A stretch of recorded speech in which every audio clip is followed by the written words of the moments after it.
Bonjour à tous et bienvenue dans cette nouvelle vidéo de notre chaîne Fiscalité et Investissement dans laquelle on va parler de l'impact de l'invasion russe en Ukraine et ce que cela veut dire en matière d'expatriation et les nouvelles problématiques qui apparaissent suite à cette invasion.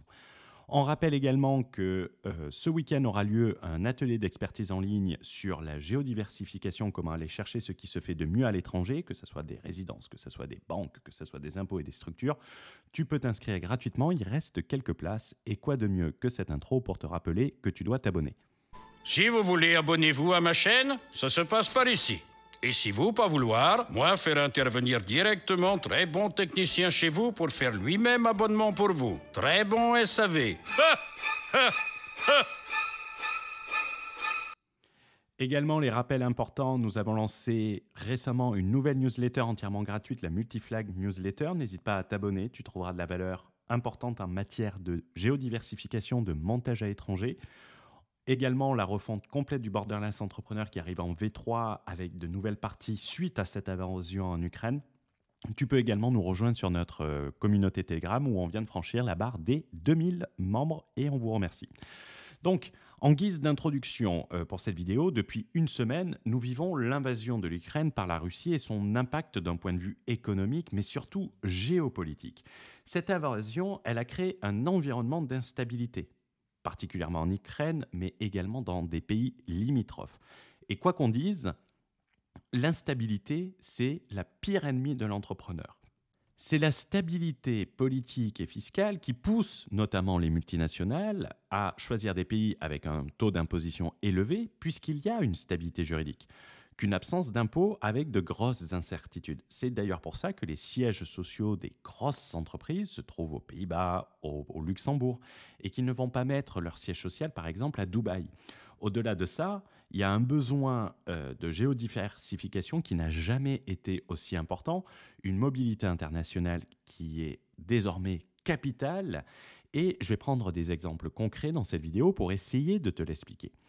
C'est de cette manière que nous avons créé le Borderless Entrepreneur. En matière d'expatriation, on ne se concentre pas sur une seule destination. On se concentre sur la mobilité à l'international, sur l'expatriation à l'international et surtout comment tirer des avantages où que vous soyez dans le monde. Mais c'est un avantage de ne pas être concentré sur une seule juridiction. Cela te permet de travailler ta mobilité pour être ultra efficace et par exemple partir dans une autre juridiction, aller profiter des avantages d'une autre juridiction en ayant la structure la plus optimale. Nous avons eu des membres qui se sont expatriés dans un pays, 6 mois après ils ont changé d'avis pour partir dans une autre juridiction, sans avoir notamment à racheter un programme, puisque les problématiques sont identiques d'un pays à l'autre. Pour prendre un cas concret, on va expliquer cette notion de mobilité avec le cas estonien. En effet, l'Estonie est un excellent exemple pour illustrer cela. Si tu t'expatries en Estonie, que tu fais ton business et que tu souhaites t'expatrier dans un autre pays, ta société estonienne va devenir complètement inutile. Parce que, à titre d'exemple, l'Estonie ne propose aucun régime holding, donc tu as aucun intérêt de garder ta société en Estonie, à part si tu as des employés sur place et que tu peux conserver la fiscalité locale, mais pour la mettre en dehors de l'Estonie, ça n'a strictement aucun avantage. Tu n'auras aucun intérêt à structurer une société estonienne en tête de groupe, tu ne pourras pas bénéficier d'exonération de plus-value de cession puisque ce n'est pas prévu par le droit estonien. Tu n'auras aucun intérêt de revenir en France, par exemple, tout en conservant une holding estonienne. C'est d'ailleurs dans cette optique que dans la V3 du Borderless Entrepreneur, on favorise la juridiction 1 puisqu'on considère qu'elle a plus d'avantages en raison de cette mobilité, en raison de son système de régime holding, qui est d'ailleurs calqué sur le meilleur régime holding du monde, qui est le régime luxembourgeois, et qui va par exemple te permettre de te structurer en France, de mettre en place des intégrations fiscales sans avoir à rapatrier ta holding tout en conservant les avantages de ta holding, en conservant une neutralité fiscale, en évitant tout frottement fiscaux et de mettre en place une intégration fiscale française avec des sociétés immobilières, des sociétés d'exercice, c'est-à-dire ta société d'exploitation, qui seront toutes les deux détenues par ta holding, mais que tu pourras intégrer fiscalement. Ça s'appelle l'intégration horizontale. Pas besoin donc de fermer ta société, pas besoin de perdre ton historique bancaire, pas besoin de perdre les avantages que les banques locales peuvent t'apporter, qui peuvent de surcroît te permettre de conduire des investissements locaux et internationaux dans ce cas-là, depuis ta holding, ce qui va te permettre une grosse géodiversification tout en ayant les avantages fiscaux comme si tu avais une holding française avec même plus d'avantages. C'est cette mobilité qui est importante. Si tu pars et que tu fermes tes sociétés tous les 2 ans, ton historique bancaire, il va être merdique. Et au moment où tu vas en avoir besoin, on l'expliquera ensuite, ça va être problématique. On dit souvent que sur le web, on peut bosser depuis n'importe où, qu'il suffit d'un ordinateur portable et d'une connexion Internet. Tu connais cette phrase, tout le monde l'utilise en parlant du business Internet. En effet, si elle est vraie dans la pratique, c'est-à-dire que tu peux travailler de partout, elle est un peu moins vraie d'un point de vue implémentation de ton business, localisation de ton business. Tu ne peux pas avoir ton business n'importe où. Si tu vas souvent en Mongolie, tu ne vas pas mettre ta société en Mongolie. Si on prend l'exemple récent de l'Ukraine, l'Ukraine intéressait beaucoup les gens hors Union européenne, taux d'impôt sur les sociétés 18%, imposition personnelle des dividendes 5%, donc grosso modo, en Ukraine, si tu faisais 100 cas de bénéfices, la société payait de son côté 18 000 euros d'impôts, tu recevais 82 000 euros en net qui étaient taxés à 5% et il te restait quasiment 78 000 euros in the pocket, c'est l'indicateur ITP, ce qui fait un taux global pro-perso d'environ 22%, ce qui est largement supportable et qui est comparable à d'autres juridictions qui sont mises en avant. Si demain, par exemple, tu es à Dubaï, tu vas avoir 13% de plus. 13% de plus en étant en Ukraine. Est-ce que les frais et la vie en Ukraine ne sont pas moins élevés et on ne prend pas en compte les frais et charges que tu dois avoir à Dubaï ? Aucune restriction, comme je l'ai dit, au Covid-19 l'année dernière, ce qui a poussé des gens à vouloir sortir de l'Europe et cela a attiré des entrepreneurs. J'ai des personnes de ma communauté qui s'y sont installées et qui ont voulu s'y installer. Et à l'époque, ils étaient 2, je leur ai dit, structure-toi correctement, dans une juridiction intelligemment, c'est-à-dire que tu mets ta société, tu mets ta résidence dans un pays et tu la blindes suffisamment pour pouvoir aller quand tu veux en Ukraine, si c'est la vie qui te plaît. Et tu vas passer du temps.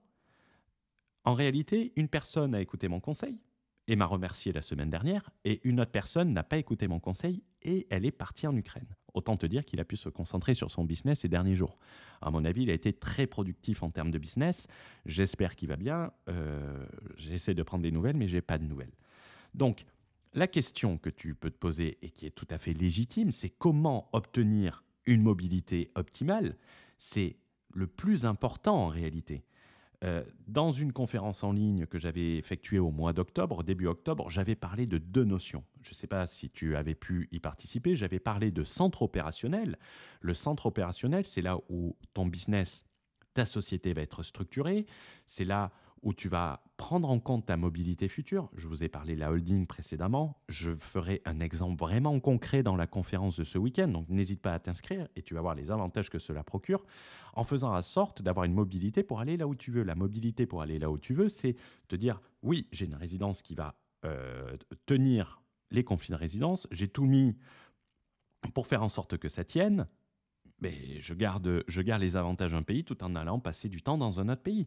Et là va apparaître ton centre de loisirs, là où tu aimes passer du temps, tout en faisant en sorte que ta structuration t'évite de mauvaises surprises et t'évite que tout pète. Exemple concret, j'aime Dubaï. Les gens pensent que je déteste Dubaï. Mais jamais je vais aller localiser à Dubaï mon centre opérationnel. Car cela ne permet déjà pas une sécurisation optimale, je veux garder en liberté, surtout quand nous sommes français, et que je n'ai pas envie de conserver un calendrier avec le nombre de jours sur place, puisqu'à Dubaï, pour avoir ton certificat de résidence fiscale, tu dois passer 180 jours. Et ils te vérifient ça avec tes sorties et tes entrées avec ton visa. C'est différent que pour le renouvellement de l'ID card. L'ID card, tu dois y être 2 jours. C'est un droit de résidence. Ce n'est pas un certificat de résidence fiscale, puisque à Dubaï, tu n'as pas de numéro d'identifiant fiscal. Je préfère donc être structuré différemment, même si fiscalement, je vais être plus, dans le sens où je vais payer plus d'impôts.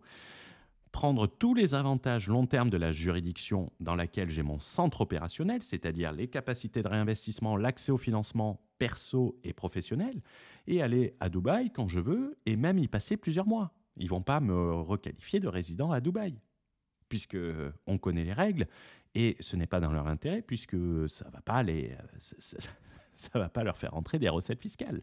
Il n'est de bonne compagnie que celle qui se quitte, donc il va être temps pour moi de conclure. Se structurer et rester mobile est désormais encore plus primordial. Lorsque tu vas considérer une expatriation, prends une vision long terme, c'est minimum 5 ans. Qu'est-ce que je veux dire par 5 ans? C'est que quand tu vas choisir une juridiction pour t'expatrier, demande-toi si tu seras toujours dans cette juridiction dans 5 ans et est-ce que cette juridiction qu'est-ce qu'elle peut t'offrir si tu décides de revenir en France, en Belgique ou aller dans un autre pays tout en conservant certains avantages. Et c'est là que la plus grosse différence entre les juridictions vont se trouver. C'est là qu'elles vont s'identifier. C'est sur ces avantages.